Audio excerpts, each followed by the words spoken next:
Salut Booktube!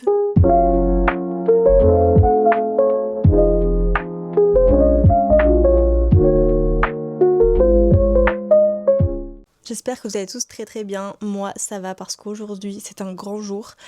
Clara Hero a sorti son nouveau livre, Le tourbillon des possibles, donc je suis trop contente. Bon, il est sorti hier officiellement, mais en librairie vers chez moi en Belgique, et le livre n'y était pas.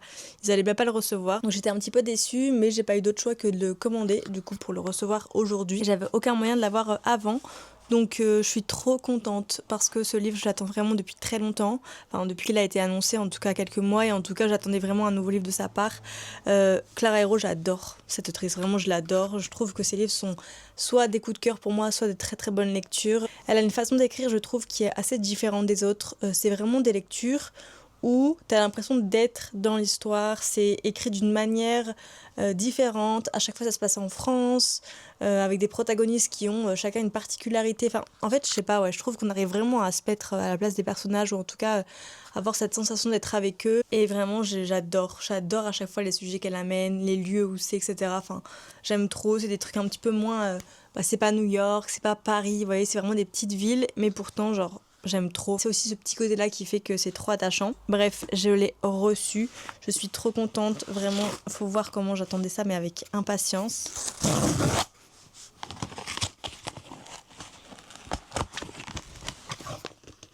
Je suis presque émue.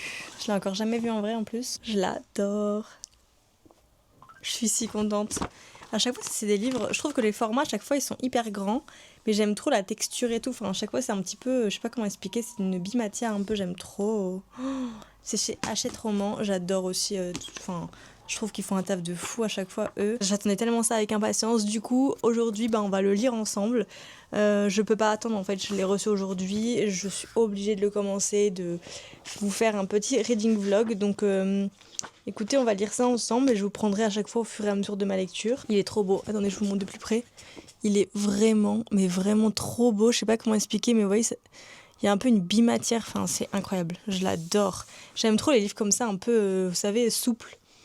Enfin, je sais pas comment expliquer, mais je l'aime trop. Je suis trop contente et on va lire ça aujourd'hui ensemble. Je vais me faire un petit matcha, je vais me poser un petit peu. Je sais pas pourquoi j'ai envie d'être dans ma chambre en ce moment. Je l'aime trop.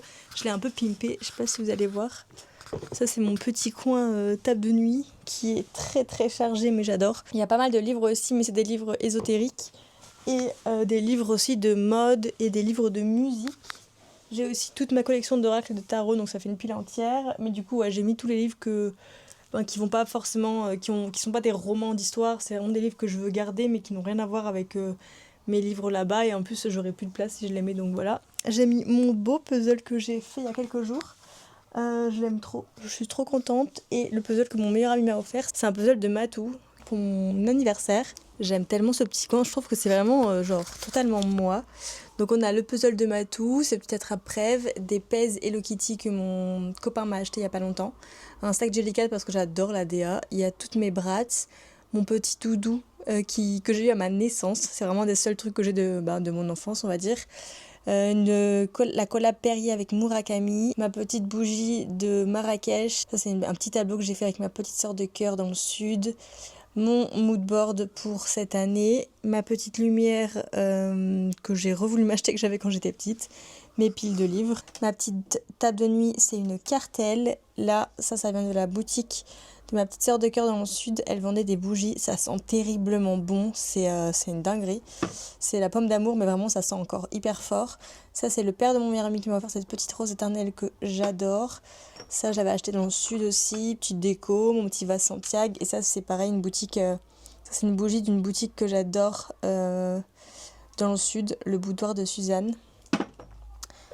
Petite bougie avec un E et un petit gel pour les mains. Et puis ma table de nuit, c'est vraiment le bordel. J'ai aussi une rose éternelle que ma petite sœur dans le sud m'a offert de sa boutique de fleurs. Et là, voilà, tous mes tarots, mes oracles, les livres derrière ésotériques. Ici, tous mes livres, genre,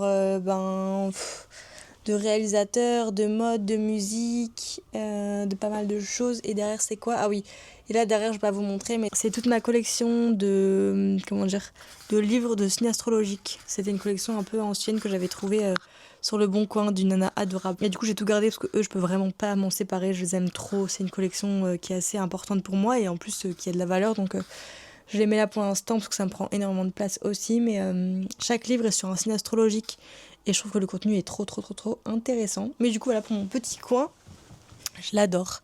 Et du coup je me sens trop bien dans ce petit coin là pour lire et tout. Et en plus là je vois toute ma terrasse. Et aujourd'hui il fait enfin beau parce que ça faisait genre 3 semaines qu'il pleuvait tout le temps. Et ça y est, on a enfin un semblant d'été. Je suis trop contente. J'avais besoin de ce ciel bleu là, mentalement ça devenait compliqué ce ciel gris et cette pluie. Je me suis fait mon petit matcha incroyablement. Regardez-moi cette couleur sublime, ce beau vert. Dans mon petit mug to go Hello Kitty de chez Miniso que j'avais acheté à Lyon. Pour éviter que ça tourne en catastrophe, j'ai mis mon matcha sur ma table de nuit parce que je me connais. Ça peut très vite déraper et faire une dinguerie. Je vais enfin commencer cette merveille et j'ai vraiment trop hâte. À chaque fois que je commence un livre de cette autrice, j'ai une excitation genre fois 1000 parce que je sais à quoi ressemble sa plume et j'aime tellement, genre c'est trop cool. Je vais vous lire le résumé aussi, comme ça vous allez savoir de quoi ça parle. Fraîchement diplômée d'un master en cinéma et dans l'attente de trouver un travail dans ce milieu, Léonie retourne chez sa mère à Ardelot.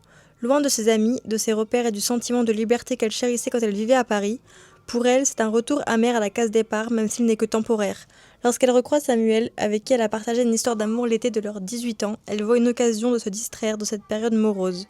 Pas d'attache, rien de sérieux, puisqu'elle va bientôt repartir. Du moins, c'est ce qu'elle croit, car la recherche de travail se révèle plus longue que prévu. En même temps qu'elle trépigne sur la ligne de départ de sa vie d'adulte, Léonie sent monter la peur de voir ses plans s'effondrer et le vertige de devoir choisir. Avec Clara Héros, je trouve que c'est beaucoup ça, et ses protagonistes, souvent, c'est des jeunes qui démarrent dans la vie, soit qui sont dans des études supérieures, soit qui commencent un nouveau travail. Et je trouve qu'elle arrive tellement bien à parler de ça, à parler des sentiments des personnages, tout ce qu'ils traversent, etc. Et comme je vous disais tout à l'heure que ça se passait en France, là vous voyez c'est à Ardelot, donc c'est hyper rare d'avoir un livre qui se passe là-bas, enfin c'est archi peu commun. Je vais le commencer, je pense que je vais lire une 50aine de pages ou en tout cas 1 ou 2 chapitres pour un petit peu être dedans et je vous ferai un petit feedback juste après.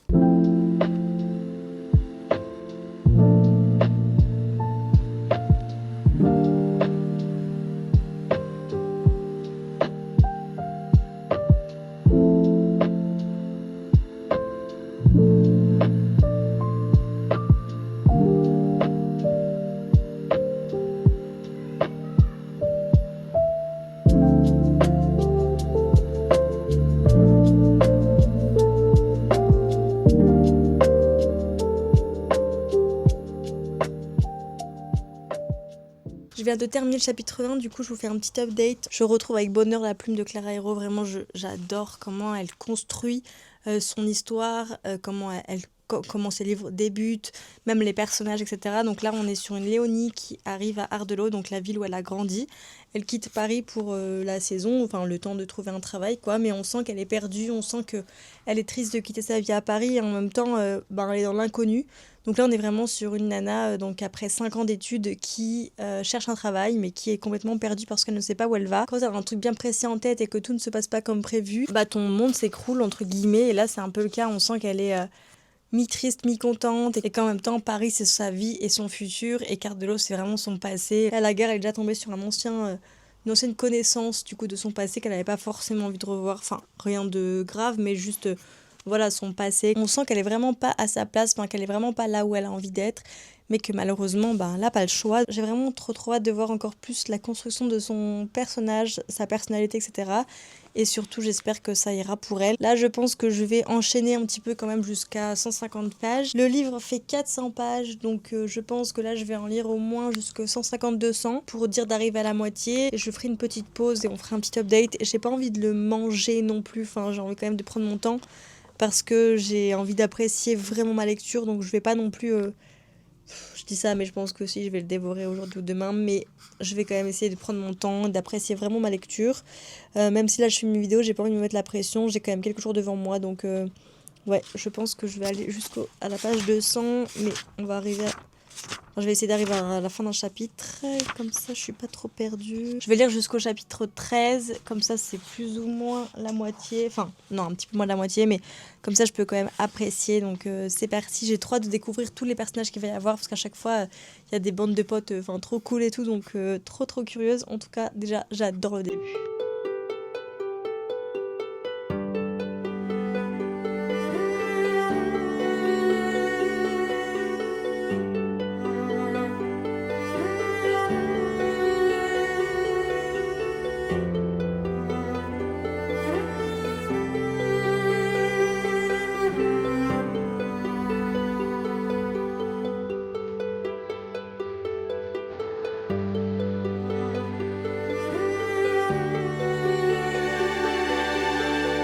Petit update, je suis au chapitre 15, page 213. Je suis trop contente de ma lecture. Juste, je me suis changée parce que, entre-temps, il y a un monde qui s'est passé. Je suis allée me balader, etc. Et ce soir, on va au resto avec mon copain, donc je me suis habillée différemment. Bref, j'ai vraiment bien avancé mon livre, mais je lis quand même très lentement parce que j'ai envie de le savourer le plus possible. Vraiment, je m'imprègne de chaque mot. J'aime vraiment, vraiment, vraiment trop. J'aime tous les personnages. Je trouve que tout est hyper cool. Il y a pas mal de passages où c'est des SMS avec ses copines. Du coup, j'ai vraiment l'impression de, genre, moi, me voir parler. C'est hyper... En fait, je suis complètement dans l'histoire. Mais vraiment, j'aime tellement. Donc là, comme dit, je suis au chapitre 15 et je pense que, ouais, là, je suis complètement à la moitié. Je suis tellement fan. Je sais pas trop quoi vous dire parce que j'ai pas envie non plus de vous spoiler. Je sais jamais quelle est la limite entre, genre, vous raconter ma lecture, enfin, vous l'updater et ne pas vous spoiler. Léonie reprend sa vie petit à petit. Elle revoit des gens de son passé, comme je vous avais dit, mais là, des gens qu'elle a envie de revoir volontairement. Enfin, elle a écrit à plein de copines, etc., qui n'étaient pas forcément là. Enfin, en gros, elle se rend compte qu'il y a quand même 5 années qui sont passées et que plein de gens ont une vie différente maintenant. Et qu'en vrai, quand tu prends pas forcément de nouvelles des gens, tu captes pas trop que leur vie change eux aussi. Enfin, on est beaucoup focus sur nous, mais en vrai, la vie de tout le monde change. Je me suis beaucoup reconnue en elle par rapport à plein de choses, par rapport à... Enfin, je me revois un peu, moi, il y a quelques années, dans des sujets différents, encore une fois, mais j'ai toujours réussi à avoir les jobs que je voulais, plus ou moins. J'ai beaucoup manifesté des trucs, je sais pas comment dire, mais je voulais vraiment rendre ma vie le plus agréable possible. Donc, j'ai beaucoup changé de travail, c'est vrai, parce que j'adore le changement et que j'ai pas encore trouvé la place de mes rêves, l'endroit où je me sens bien. Mais j'ai quand même réalisé pas mal de goals. J'avais envie d'être manager, j'avais envie de travailler dans la com, j'avais envie de travailler dans des enseignes bien précises, etc. J'ai toujours réussi à cocher tous mes goals.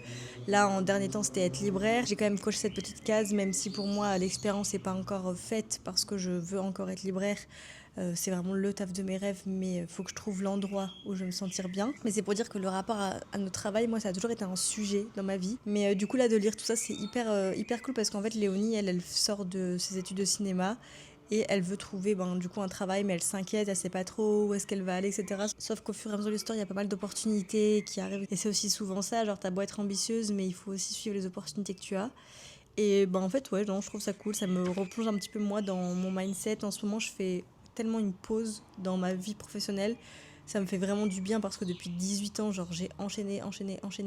Donc là, genre, je suis heureuse et reconnaissante de pouvoir avoir cette pause. Je suis pas du tout inquiète, genre, je suis même plutôt heureuse et curieuse et j'ai aussi hâte de voir un petit peu où je vais aller. Bon, je m'éparpille un petit peu, mais c'est pour dire que Clara Hero, vraiment, elle a ce pouvoir de te faire un petit peu réfléchir et cogiter à ta propre vie à toi, à pas mal de... En fait, à ton mindset surtout.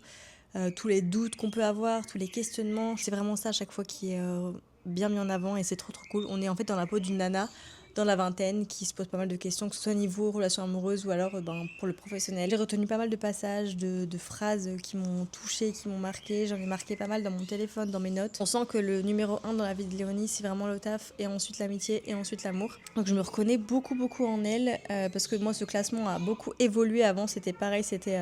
genre le travail en premier, maintenant il y a pas mal de choses qui évoluent, même niveau amitié, etc. Enfin bref, du coup j'adore ce livre, je suis trop contente d'avoir découvert un petit peu l'univers et d'être vraiment bien dans l'histoire. Maintenant je m'inquiète parce que j'espère que ça va bien se passer et que tout va bien aller et que elle finira heureuse avec les personnes avec qui elle aura envie. Enfin bref, donc je vais continuer, je prends encore une fois mon temps même si je vais bientôt le finir.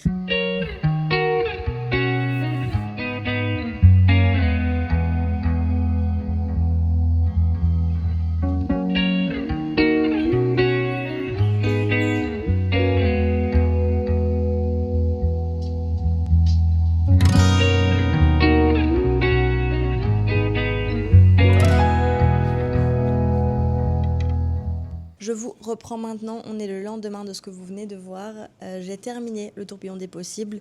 Je l'ai terminé hier soir et comment dire, j'étais dans tous mes états. Il faut remettre le contexte, c'est sûr que je suis très sensible et je suis une amoureuse de l'amour. Donc, il y a des choses qui me touchent forcément plus que les autres. Et là, ça a été le cas. Il y a eu un moment donné, je sais plus à quel chapitre je me suis arrêtée en larmes. Je pense aux 3/4 du livre, genre au chapitre 21, je pense, je sais plus. Bref, j'ai dû fermer le livre parce que j'étais en larmes. Il y avait mon copain à côté de moi sur le canapé, il était en mode qu'est-ce qui se passe. Quand je lui ai raconté, il n'était pas aussi touché que moi, donc je pense que vraiment c'est moi qui ai un problème. Je peux pas vous dire ce que je veux pas vous spoiler, déjà vous allez vous attendre à un truc, mais vraiment les hommes, voilà quoi. Je peux pas vous en dire plus, mais il y a un truc que j'ai pas du tout kiffé et qui est écœurant, mais d'un autre côté qui est un mal pour un bien, mais c'est juste injuste, enfin il n'y a pas d'autre terme, c'est injuste, c'est pas cool. Pourquoi en fait, genre pourquoi? Encore une fois, on comprendra jamais ce que fout, comment fonctionne un homme, la vérité. Mais bon, bref, du coup j'étais vraiment pas très bien, j'ai carrément mis mon livre de côté le temps que je me calme et j'ai quand même voulu le reprendre pour voir comment ça allait se terminer. Et du coup je l'ai terminé, bah, j'ai adoré, hein. C'est un énorme coup de cœur pour moi. Je suis contente quand même de comment ça se déroule, etc. Mais ben pas sans mal quoi, genre vraiment comme elle dit souvent dans son livre là, la mort dans l'âme, mais c'est tellement vrai, genre tu sais quand t'as une situation que tu t'es triste, que t'as pas enfin comment dire, que t'es obligé de vivre mais que t'as qui t'empêche de faire plein de choses, ben en fait t'es obligé de faire ces choses là, genre par exemple une rupture, t'es obligé d'aller au travail mais la mort dans l'âme. Et je trouve que c'est tellement significatif, enfin, c'est tellement, tellement réel. Et attendez, je cherche un truc que j'avais noté hier. Autre chose, il y a quand même pas mal de passages que j'ai retenus qui sont juste trop parlants. Enfin, c'est vraiment une magicienne des mots qui te font du bien. Et en fait, des mots qu'on a besoin d'entendre dans notre vingtaine, trentaine, quand t'es une jeune femme ou même un jeune homme en démarrage de vie, entre guillemets. Je trouve qu'elle est trop trop forte pour ça, pour te faire réfléchir, pour te faire déculpabiliser aussi.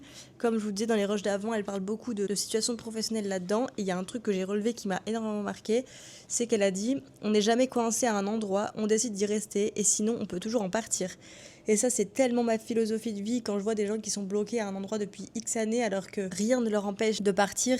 Alors bien sûr, il y a des choses qui font qu'il y a des situations de vie, mais en soi, rien n'est impossible. Personnellement, j'ai beaucoup déménagé pour ce genre de raison-là parce que déjà, j'avais envie d'explorer un petit peu la vie ailleurs et puis parce que j'adore ça et aussi parce que justement, on n'est pas coincé à un endroit, on a le droit de... Enfin, c'est nous qui décidons de rester ou de partir et quand t'es pas forcément bien ou que t'as juste envie de changement, bah rien ne t'en empêche. Et j'ai souvent eu ce genre de conversation avec pas mal de personnes qui étaient en mode putain j'aimerais trop ou quoi. Mais en vrai c'est toi qui choisis de rester coincé là où t'es coincé, si tu te sens coincé en tout cas. Et du coup j'ai trouvé que cette conversation que Léonie avait eue avec le copain de sa mère, c'est justement lui qui a dit ça et c'est tellement réel et ça m'a fait tellement de bien de lire ça, enfin, des choses qui matchent avec ce que je ressens et ce que je pense. Et encore une fois une très très belle réussite, de très très beaux messages passés, j'ai retenu pas mal de belles choses. J'ai envie de me faire une relecture et de surligner les passages comme ça qui m'ont marqué parce que j'ai envie de pouvoir les relire si j'ai envie. Et non, franchement, j'ai trop aimé. Le titre et tout, enfin, tout prend son sens. Et non, vraiment, gros coup de cœur. Et c'est fou comme elle arrive à chaque fois à te faire réfléchir à pas mal de choses. C'est vraiment des livres qui mettent en avant cet apprentissage de vie, ces erreurs que l'on peut faire, ces choix difficiles. Et c'est tellement cool de lire un livre réel, enfin de vie réelle, pas un truc trop... tu vois, c'est de la fiction certes, mais on sent qu'il y a quand même une part de vérité, de vécu et qui peuvent nous aider, nous, dans notre vie perso. Et du coup, c'est un peu un livre... c'est un peu un livre introspectif aussi. Enfin bref, franchement, j'ai trop aimé. Gros coup de cœur. Je suis très heureuse de ma lecture. Je suis contente parce qu'elle vient en dédicace à la fin du mois au Furet à Lille. Du coup, je vais y aller. Je vais enfin pouvoir la rencontrer et faire dédicacer mon livre. J'ai trop hâte que ça se passe. Mais voilà, en tout cas, j'espère que cette vidéo vous aura plu, que ça vous aura donné peut-être envie de lire cette merveille. N'hésitez pas, vous, à me dire si vous l'avez lu ou si en tout cas vous voulez le lire. Je vous souhaite une très très belle semaine, de très très belles lectures et on se retrouve mercredi prochain pour une nouvelle vidéo.